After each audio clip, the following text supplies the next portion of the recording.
How to save your vehicle from ethanol, especially during this monsoon season.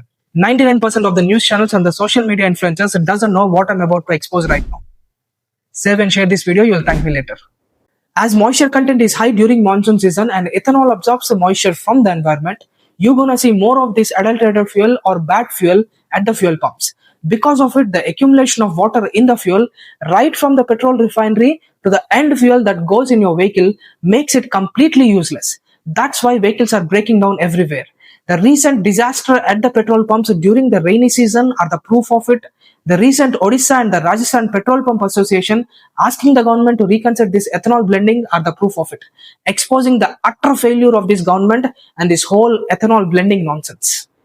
To cover one lie, you have to come up with more lies. That's what we see happening with every government interview in regards to the ethanol blended fuel. I'm surprised to see how the auto manufacturers are also singing the same tune. The recent interview with the auto companies was literally a joke as per me.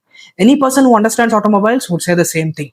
Could it be the pressure from the government or for the reasons unknown when the ground reality at the petrol pumps and on the road says otherwise?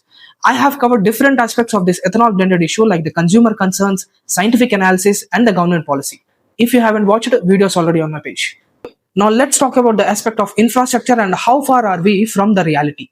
98% of the petrol pumps in India aren't upgraded to the E20 standards or to the upcoming isobutanol and diesel standards. Since the government is mixing this new element in the fuel, the entire infrastructure right from the petrol refinery to the petrol tankers that carry the fuel to the petrol stations, then the storage tanks at the petrol stations and the fuel lines have to be replaced to keep the fuel from being adulterated or contaminated, which cause thousands of crores of public money being spent to change a petroleum-based infrastructure which is already established to this new experiment, which has very few advantages on the long run.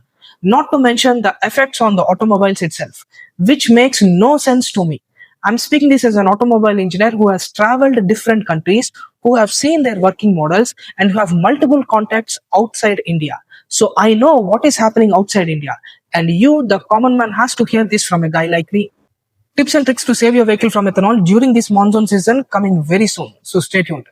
I appreciate how the common man is coming out and expressing his concerns everywhere in India right now with the nationwide protests.